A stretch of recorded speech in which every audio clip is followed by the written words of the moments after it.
स्वागत करते हैं आप सभी लोगों का अपने इस चैनल पर।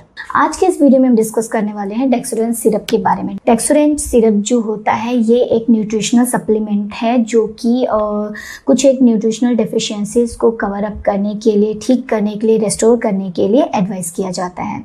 तो आज के अपने इस वीडियो में हम यही डिस्कस करेंगे कि ये जो सिरप है, डेक्सोरेंट जो सिरप है, इसका कहाँ कहाँ यूज़ किया जाता है, इसके क्या बेनिफिट्स होते हैं, इसका प्राइस क्या होता है, इसके साइड इफ़ेक्ट्स हैं या नहीं, इसके ड्रग इंटरैक्शंस हैं या नहीं, और इसके साथ में और किन किन सावधानियों का हम ध्यान रख सकते हैं। लेकिन आगे बढ़ने के पहले एक जेंटल रिमाइंडर कि जल्दी से जल्दी हमारे चैनल सब्सक्राइब कर लीजिए ताकि आपका कोई भी अपडेट मिस ना हो।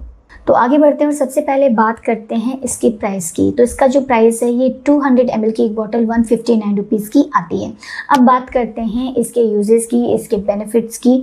तो जो डेक्सोरेंट सिरप है बेसिकली ये एक कॉम्पोजिशन है न्यूट्रिशनल सप्लीमेंट्स का, जिसमें कि बेसिकली आयरन, विटामिन B12 और फॉलिक एसिड का इसमें कॉम्बिनेशन है। तो इसको हमारे जो शरीर में जो न्यूट्रिशनल डेफिशिएंसी है आयरन की, फॉलिक एसिड की या फिर विटामिन B12 की, उसको पूरा करने के लिए इसका इस्तेमाल किया जाता है। ये न्यूट्रिशनल डेफिशिएंसीज होती कैसे हैं? अगर हमारे खाने से जो न्यूट्रिशंस हैं वो अच्छे से हमारा शरीर एब्जॉर्ब नहीं कर पाता है ड्यू टू वेरियस रीजंस, तो हमारे शरीर में कुछ एक न्यूट्रिशंस की कमी हो जाती है। तो उनमें से ही ये कुछ एक कमियां हैं जिसमें कि आयरन, फॉलिक एसिड और विटामिन B12 की है, जिसको कवर अप करने के लिए डेक्सोरेंट सिरप को एडवाइस किया जाता है। जो ये तीनों कंपोनेंट्स मैंने अभी आपको बताए ये हमारे शरीर के लिए बहुत ही ज़्यादा इंपॉर्टेंट होते हैं, हमारे रेड ब्लड सेल्स के लिए, हमारे ओवरऑल जो प्रोटीन सिंथेसिस है, ओवरऑल जो cell growth and cell production है, उन सब चीज़ों के लिए बहुत ही ज़्यादा इंपॉर्टेंट ये तीनों कंपोनेंट्स होते हैं। तो इसकी कमी हमारे शरीर के ग्रोथ एंड डेवलपमेंट को काफ़ी ज़्यादा हैम्पर कर सकती है। तो उन्हीं कंपोनेंट्स की कमी को कवर अप करने के लिए इस सिरप को एडवाइस करते हैं।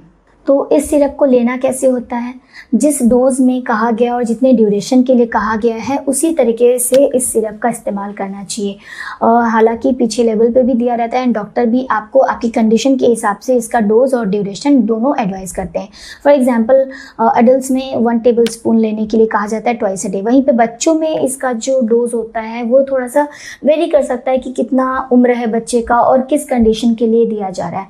लाइक बच्चों में मैल एब्जॉर्प्शन के लिए भी या फिर एपेटाइट इम्प्रूव करने के लिए भी इस सिरप को एडवाइस किया जा सकता है। तो उसी हिसाब से इसका जो डोज और ड्यूरेशन हमेशा जिस तरीके से आपके डॉक्टर ने एडवाइस किया है उसको फॉलो करना चाहिए।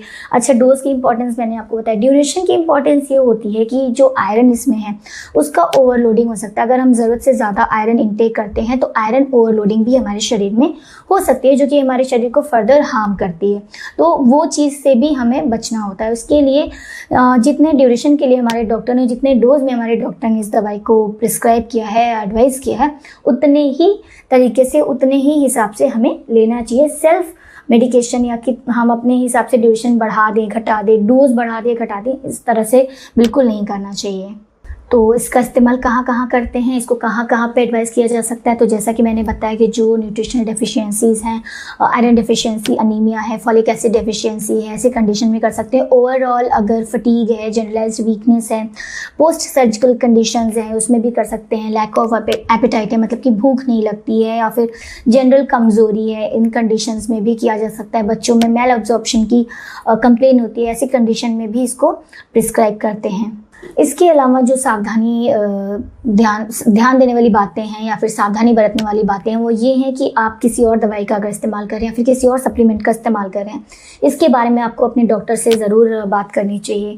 उसके अलावा हालांकि ये दवाई सेफ़ है, एज सच कोई प्रॉब्लम नहीं है, बट उसके बावजूद भी कुछ एक साइड इफ़ेक्ट्स हो सकते हैं जिसके बारे में मैं अभी आपको बताऊँगी। उसके अलावा कोई भी दवाई अगर आप ले रहे हैं या कहीं भी दिखाने जा रहे हैं तो ब्रेस्ट फीडिंग की कंडीशन है या फिर प्रेगनेंसी की कंडीशन है या फिर प्री एग्जिस्टिंग कोई मेडिकल कंडीशन है, मतलब पहले से कोई बीमारी है, कोई नोन बीमारी है, चाहे वो लिवर की है, किडनी की है या फिर नॉर्मल डायबिटिक है, हाइपरटेंशन है, कोई भी चीज़ है, कोई भी प्री एग्जिस्टिंग मेडिकल कंडीशन है, उसके बारे में आपको अपने डॉक्टर को ज़रूर बताना चाहिए ताकि किसी भी तरीके का कोई भी ड्रग इंटरैक्शन हम अवॉइड कर सकें। अब बात करते हैं साइड इफ़ेक्ट्स की। तो एज सच इसके कोई साइड इफ़ेक्ट्स नहीं, मैंने अभी आपको बताया कि हालांकि ये सेफ़ दवाई है। और जैसा कि मैंने पहले बताया था कि इसमें एक प्रॉब्लम ये है कि आयरन ओवरलोडिंग हो सकती है, जिसकी वजह से पेट में दर्द हो सकता है, वॉमिटिंग हो सकती है और भी इससे गैस्ट्रोइंटेस्टाइनल रिलेटेड प्रॉब्लम्स हो सकती हैं।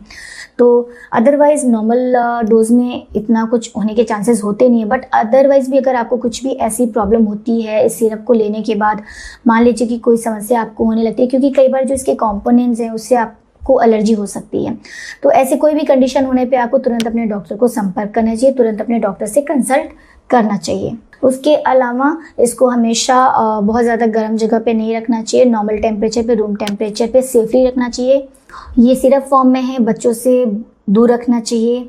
तो यहाँ पे एक और इम्पॉर्टेंट पॉइंट जो मैं हमेशा आपके साथ शेयर करती हूँ कि हमेशा दवाइयाँ ओरिजिनल ही खरीदें, और जब भी दवाई खरीदें ध्यान रखें कि जो दवाई का सील है, अगर बॉटल फॉर्म में, जैसे कि डेक्सोरेंट जो सिरप है बॉटल फॉर्म में, उसका सील कहीं से टूटा हुआ ना हो। उसके अलावा बाकी कोई दवाई है वो कहीं से कटी फटी ना हो, कोई दवाई जो है वो फूली हुई ना हो, साथ ही साथ उस पर एक्सपायरी डेट प्रॉपरली मेंशन हो, और एक्सपायरी डेट को आपको ज़रूर चेक करना चाहिए। वो बिल्कुल नियर एक्सपायरी डेट का भी आपको नहीं लेना चाहिए, इसका ध्यान भी रखना चाहिए। साथ ही साथ कोई भी लीकेज ब्रेकेज उसमें नहीं होना चाहिए। और अगर आपको भी ओरिजिनल दवाइयाँ खरीदनी है तो हमारी टीम ने डिस्क्रिप्शन बॉक्स में एक लिंक दिया है जिसकी आप मदद ले सकते हैं, वहाँ से ओरिजिनल दवाइयाँ आप ऑर्डर कर सकते हैं। यहाँ पे एक और इम्पॉर्टेंट चीज़ ये कि ये जो दवाई है डेक्सोरेंट सिरप जो है एक न्यूट्रिशनल सप्लीमेंट है। मैंने जैसा कि पहले ही आपको बताया था, ये एक सप्लीमेंट है, ये ऑल्टरनेटिव नहीं है हमारे न्यूट्रिशनल चीज़ों का, हमारे खान पान का। तो हमेशा हमें इस दवाई से तो जो हमारी डेफिशिएंसी है वो पूरा करने की हम कोशिश करते हैं, लेकिन साथ ही साथ न्यूट्रिशनल डाइट का होना, बैलेंस डाइट का होना भी बहुत ज़्यादा ज़रूरी है। तो हम सारे जो खाना है जो कि अच्छी तरह से बैलेंस्ड हो, जिसमें कि विटामिन, मिनरल्स, आयरन हर तरीके से रिच खाना हो, उसके अलावा फाइबर रिच फूड होना चाहिए। जितने वेजिटेबल्स हैं मैक्सिमम जो फ्रूट्स हैं वो उसको इंक्लूड करना चाहिए। पानी का इंटेक बढ़ाना चाहिए, स्मोकिंग नहीं करनी चाहिए, अल्कोहल बिल्कुल अवॉइड करना चाहिए। तो आज के अपने इस वीडियो में हमने डिस्कस किया डेक्सोरेंट सिरप के बारे में। उम्मीद करती हूँ कि इससे आपको ज़रूर फ़ायदा होगा। तो मिलते हैं अपने अगले वीडियो में, तब तक स्वस्थ रहिए, सुरक्षित रहिए, खुश रहिए। धन्यवाद।